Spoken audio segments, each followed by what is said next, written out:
Olá, meus amigos. Mais um momentinho junto com vocês para a gente tratar de um tema bastante interessante também, que ajuda a compreensão completa do planejamento patrimonial da família. E hoje nós vamos tratar sobre o tema cisão parcial da empresa e o sistema de holding. Então, primeiro vamos entender o que é cisão. Cisão de empresa é, na verdade, a gente fatiar a empresa, dividir a empresa. Dividir a empresa como? Tirando de dentro daquele CNPJ que já existe, parte do seu patrimônio, parte do seu contrato social, parte do seu capital integralizado neste contrato social. Então, quando a gente constitui uma empresa familiar para que nela a gente concentre o patrimônio da família, pode ser que em algum momento a gente mesmo pensando que nessa sociedade, nessa empresa, a gente está concentrando o patrimônio e ele precisa se manter intacto dentro dessa sociedade. Por isso ele é chamado de cofre, ele é chamado de sociedade patrimonial.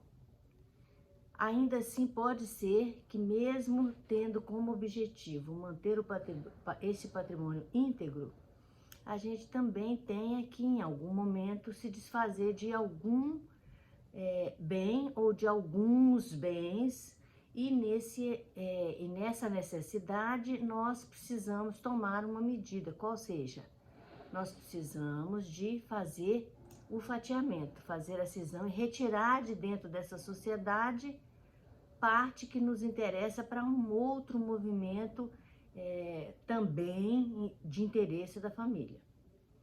Então, eu tiro um patrimônio, por exemplo, um terreno para lançar um loteamento, ou eu tiro um terreno para simplesmente vender, porque na sociedade holding patrimonial, ela não tem por objetivo venda e compra de imóvel e nem pode ter. Para que essa sociedade que compõe o sistema da holding patrimonial da família possa manter íntegro o direito à imunidade do ITBI quando nós levamos os imóveis todos para essa sociedade, é preciso que ela não tenha faturamento advindo do mercado imobiliário. Então, ela não pode vender e nem comprar, ela pode comprar imóveis e aumentar o seu capital social, mas ela não pode vender imóveis. Então, a gente retira da sociedade o imóvel ou os imóveis que são de interesse de um outro movimento, e aí sim nós passamos a próxima etapa de interesse da família, que é explorar esse bem, esse patrimônio que foi cindido, que foi retirado daquela sociedade patrimonial, a sociedade cofre, ok? Então, várias são as razões para que os sócios de uma sociedade tomem a ação exatamente de fazer a cisão para outros movimentos de interesse econômico da família. Agora, tem uma situação também que pode ser necessária para que seja feita a cisão. Por exemplo, a gente cria uma sociedade para a família, coloca dentro dessa sociedade todos os patrimônios que ela tenha, terrenos, salas, lotes, seja o patrimônio que for, uma casa, seja qual for o patrimônio, ele vai ficar dentro dessa sociedade, e num outro movimento a gente faz o planejamento sucessório dessa sociedade que, a princípio, está tão somente guardando o patrimônio da família. Ok.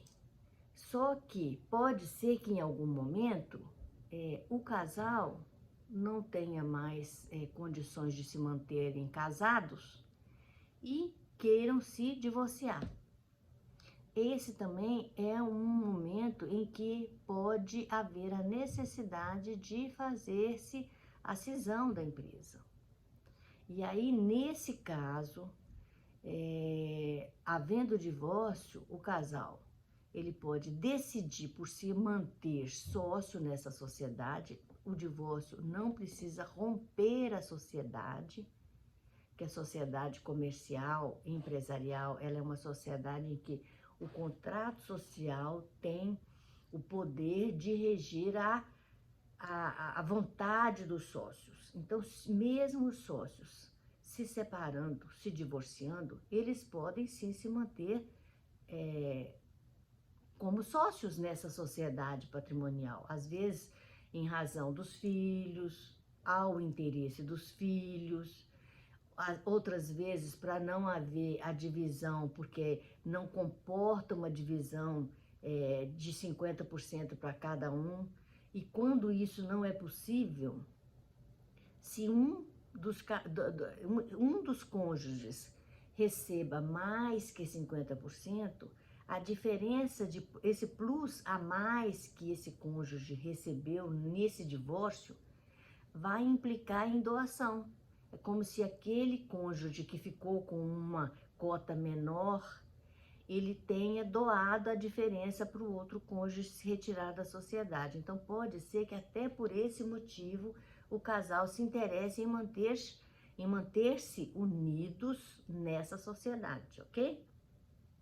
Se não for possível essa manutenção da sociedade por esse casal, qual que seria a outra opção?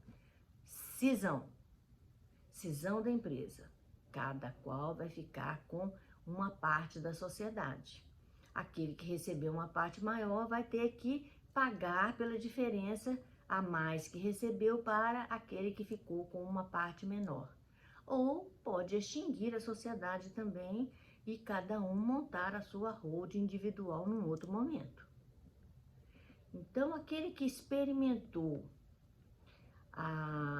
o planejamento através da holding, a gente não acredita e a gente não tem essa experiência dentro do nosso escritório, do nosso ambiente de trabalho, que aqueles sócios dessa sociedade, no caso de cisão, no caso de separação, eles vão manter esse planejamento, porque eles entenderam que é a melhor forma de concentrar o patrimônio e não ter preocupação com a sucessão, com aquela perda que pode alcançar até 40% quando é feito o inventário, se não houver esse planejamento patrimonial. Então, na maioria das vezes, os sócios mantêm sociedades distintas, porque não se interessam em manter a sociedade em conjunto, os dois, depois do divórcio, mas cada um cria o seu sistema de planejamento, ou a sua única célula holding patrimonial.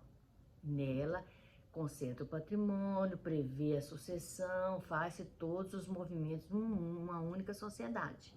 O que não comporta essa mesma medida, esse mesmo modelo, quando a família tem um patrimônio mais complexo, um patrimônio maior. Isso não vai ser possível. Mas se o patrimônio for menor, é possível tudo estar concentrado numa única sociedade. Ok, agora tem um pulo do gato que é importante. Então, antes de passar para o pulo do gato, eu queria dizer para vocês que eu sou Fátima Garcia, advogada especializada em planejamento patrimonial da família. Atuo há mais de 10 anos nessa área com exclusividade.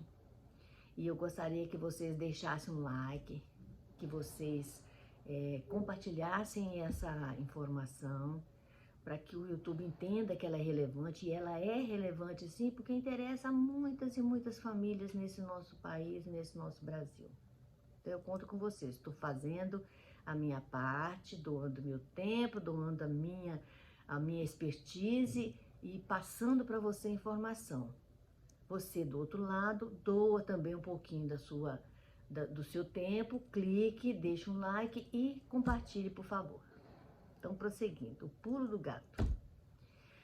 O pulo do gato numa cisão, ele acontece quando esse ato é feito dentro da sociedade.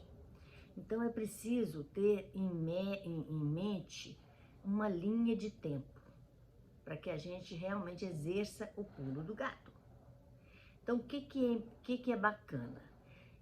Se eu faço um movimento de cisão, e esse movimento de cisão eu consigo levantar o balanço para que seja feita a cisão, depois eu passo para a fase de avaliação e assinatura dos contratos, fazendo a cisão, e aí eu tenho a obrigação de levar esse documento até a junta comercial, para que a junta comercial seja informada e isso seja dado publicidade para todos de que aquela sociedade foi cindida e que naquela sociedade se mantém um patrimônio para um CNPJ e é criado um outro CNPJ para esse patrimônio que foi dali cindido, que foi dali retirado. Só que se eu faço esse movimento da assinatura do contrato e definitivamente ele seja deferido lá na junta comercial e isso não passe de 30 dias, eu posso ter nesse caso que esse deferimento tenha validade na data de que foi deferido. Então a junta comercial vai dar o deferimento na data que foi deferido. Agora, acontece que, se o deferimento se der no exercício seguinte, o que vai acontecer?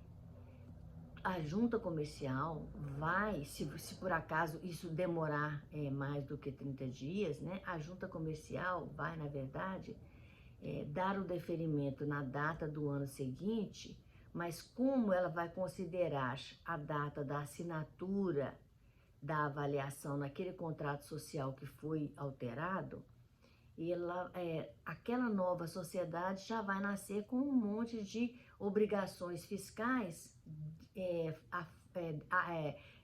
não exercidas, não concluídas. Então, certidões que deveriam ser feitas, declarações que deveriam ser feitas, não foram feitas, isso vai gerar multa para a sociedade que acabou de ser constituída.